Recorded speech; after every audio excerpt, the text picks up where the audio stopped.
그래서 모범 답안 보시면은 여기 이거 그대로 쓰면 답이었어요. 그래서 제 수강생 선생님들 중에 모범 답안 필사해서 외우신 분들 진짜 많거든요. 그러니까 이게 머릿속에 대부분 다 들어있었다고요. 요대로 쓰셨으면 모든 키워드 완벽하게 다 들어있어요. 이런 문제가 되게 많거든요. 심지어는 진짜 문제 지문도 유사한 것도 너무 많아요. 논술도 똑같이 나온 거 너무 많은데 그럴 때 이제 왜 이런 거 있잖아요. 뭐든지 고수들은 표정이 안 변하는 거예요. 항상 평정을 유지하는 거예요. 그래서 왜 이제 좀 뭐 안 좋은 예, 노름하고 뭐 이런 분들 있잖아요. 왜 타짜 영화도 옛날에 있었잖아요. 진짜 고수들은요, 자기한테 좋은 패가 들어왔을 때 표정 관리를 잘하는 거예요. 그죠? 여기서 표정 관리 못하는 사람은 하수예요. 아셨죠? 그러니까 내가 다 하는 문제가 나왔어요. 그럴 때 평정심을 유지해야 되는 거예요. 자, 굉장히 유명한 피아니스트들 있잖아요. 피아니스트들이 엄청 쉬운 곡, 엘리제를 위하여 이런 거 시켜도요, 피아노 앞에서 바짝 긴장해요. 그거는 사실 초등학생 때 이제 치는 거니까 그 피아니스트 입장에서 봤을 땐 너무 쉽잖아요. 뭐 나한테 이런 거 시켜. 이렇게 생각할 수 있잖아요.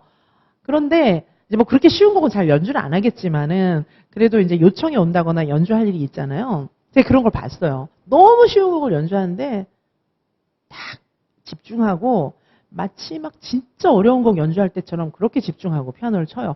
그러니까 그 이제 흔한 그 엘리제를 위하여하고 다른 거예요. 그죠? 자, 선생님들께서 시험 문제를 딱 받았어요. 그러면 막 다 어렵다 하는데 막 다 아는 거 나온 거예요. 그럴 확률이 굉장히 많아요. 그래도 이게 타짜처럼 집중해갖고 딱 해야 되는 거예요. 자, 그리고 어려운 문제가 나올 수 있겠죠. 내가 안 풀어본 문제, 특별히 1번에 이제 교수들이 제일 어려운 문제를 배치를 많이 하니까 1번을 딱 받았는데, 아니면 논술 1교시 1번 딱 받았는데 완전 처음 보는 게 나왔어요. 자, 선생님들 아까 말씀드렸지만 그 타짜 패가 완전 안 좋은 거 들어와 있어요. 그래도 표정 관리를 하는 거예요. 그죠? 자, 그래서 선생님들 완전 모르는 문제 나와도 절대 쫄지 마세요. 그거는 1번이 어려우면 뒤에는 쉬워요. 난이도 관리를 하기 때문에 일단 그 점을 명심하시고, 나에게 어려우면 남도 어려워요. 그리고 세 번째 진짜 명심해야 될 건 뭐냐 하면, 어려워 보이고 모르는 것 같을 뿐인데 잘 생각해보면 아는 거예요. 전혀 모르는 건 아니에요. 그러면 잘 생각해보면 아는 문제일 경우에는 1점, 그 문제가 배점이 만약에 1점이다. 틀려도 1점 날아가는데 다른 거 다 맞으면 돼요. 그런데 잘 생각해보면 아는 것 같으면은 이 문제를 딱 봤을 때 잘 생각해보면 어느 정도 생각이 나거든요. 쓰면 한 0.2, 0.3, 많이 날리면 0.5. 그 정도 날려요. 그러면 너무 어려운 문제에서 깎이는 게 딱 0.5점 되는 거예요. 그러면 쫄 필요가 전혀 없는 거예요. 자, 그래서 여러 개를 틀려도 0.2, 0.1, 0.3 이런 식으로 감점되잖아요. 제가 이제 선생님들 감점할 때 0.25씩 감점하는 적도 있고 뭐 이런데 0.25 날렸어요. 0.25씩 한 4, 5개 날려도 점수 그렇게 많이 안 날아갑니다. 그런데 통으로 축축축 이거 모르는 거야. 막 진짜 반은 포기하고 대충 쓰면 진짜 1점씩 날리는 거예요.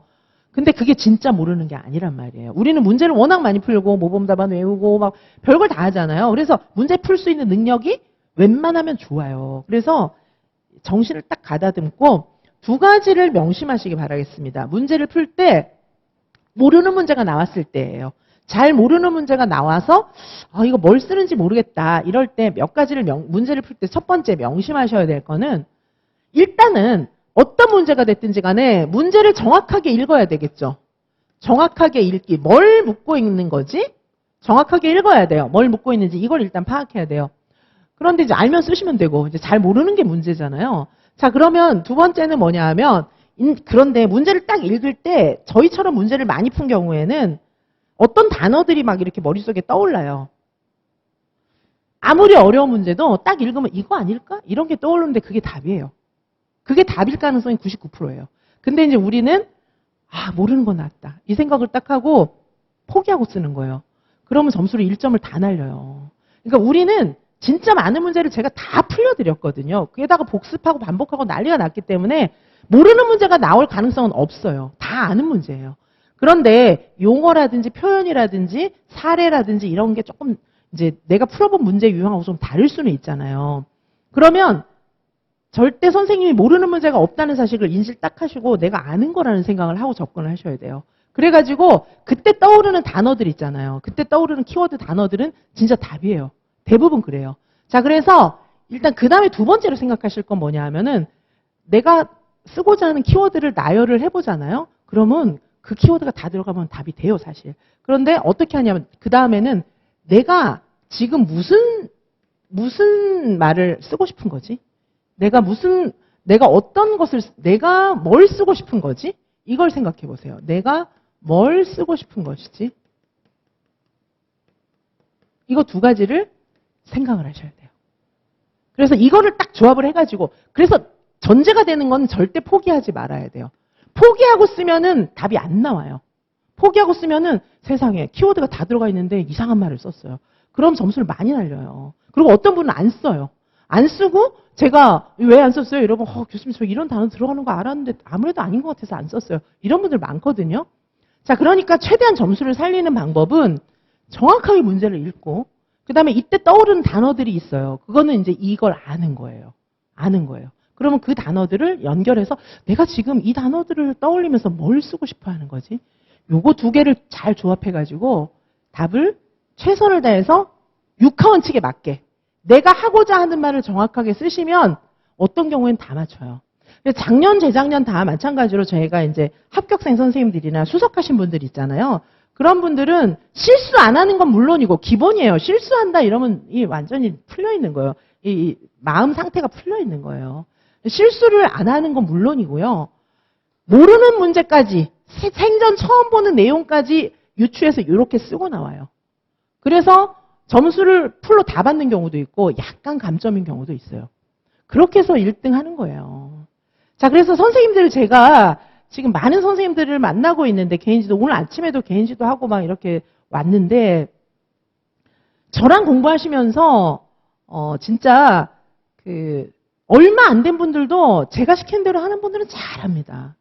그러면 제가 다음 단계를 막 알려드리는데 사실상 가능하면 제 강의는 많이 듣는 게 좋습니다. 왜냐하면 이게 코스를 쫙 짜놓은 거잖아요. 아니 제가 쓸데없이 강의를 많이 하겠습니까? 이게 코스를 쭉 짜놓은 거고 저는 다른 거 생각 안 해요. 빨리 합격시켜드려야 돼. 이걸 생각하는 거예요. 그래서 필요한 것들을 전부 강의로 저는 개설을 다 하는 거기 때문에 상황이 되시면 제 강의를 듣는 게 좋고 그리고 안 되시면은 그 중에 저한테 상담하셔가지고 이렇게 뽑아서 이제 들으실 수는 있는데 제일 좋은 거 다 듣는 게 제일 좋겠죠. 자, 그래서 작년에도 봤어요. 시험장에 가서 후회하시는 선생님들 많이 봤습니다. 왜냐하면은 가보니까 제가 풀어준 문제가 그대로 나온 거예요. 근데 답을 잘 못 쓰는 거예요. 그래서 와, 그때 진짜 이지선 쌤이 말할 때 들을 걸. 그리고 이게 이제 한 반에서만 나오는 게 아니라 2반, 저반 이렇게 나오잖아요. 그러니까 보통 선생님들이 시험장에 가서 후회를 하시고 그 다음 해에 와서는 제 강의를 다 듣고 막 이런 분들이 많아요. 아마 이제 강의 들으면서 나네 막 이러실 거예요, 진짜. 그런데 이제 뭐 모든 강의를 다 듣는 게 어려운 분도 계시고 상황이 되시는 분은 다 들으면 좋죠. 그만큼 진짜 필요한 문제들을 다 개설을 해놓고 내용을 넣는 거니까. 자, 그런데 이제 필요에 따라서 저하고 상담하시면서 수업 들으시면 되고요. 그리고 이 문제들은 진짜 시험에 나와요. 시험에 나오는 문제들입니다. 그래서 선생님들께서 많이 풀어보시면서 문제 푸는 능력을 들여야 되는데 이게 문제 푸는 능력을 안 기르고 그냥 기본서 외우고 암기하는 거는요. 공부하다 말고 들어가는 거예요. 문제를 진짜 많이 풀어야 됩니다. 제가 제일 처음에는 한 5천 문제에서 시작을 했는데 이 정도는 풀어야 되지 않을까 해서 5천 문제에서 시작했는데 지금은 카운팅해보면 전체 모든 강의를 다 합했을 때 카운팅해보면 한 10,000문제 되는 것 같아요. 작년에는 2반에서 더블모고 봤어요. 2반에서 마지막 주에 더블모고를 요반에서 봤었는데 요번에는 이제 실전모고 반들에서 더블모고를 볼 생각이에요. 그래서 저희는 문제를 줄여서 보는 건 안 합니다. 문제를 왜 줄여서 봅니까? 실전처럼 보는데 뭐 줄이지 않아요. 늘려서 봐요. 쓸 것도 더 늘리고 해서 실전모고 매번 보는 거고 그리고 더블모고 봅니다. 더블모고.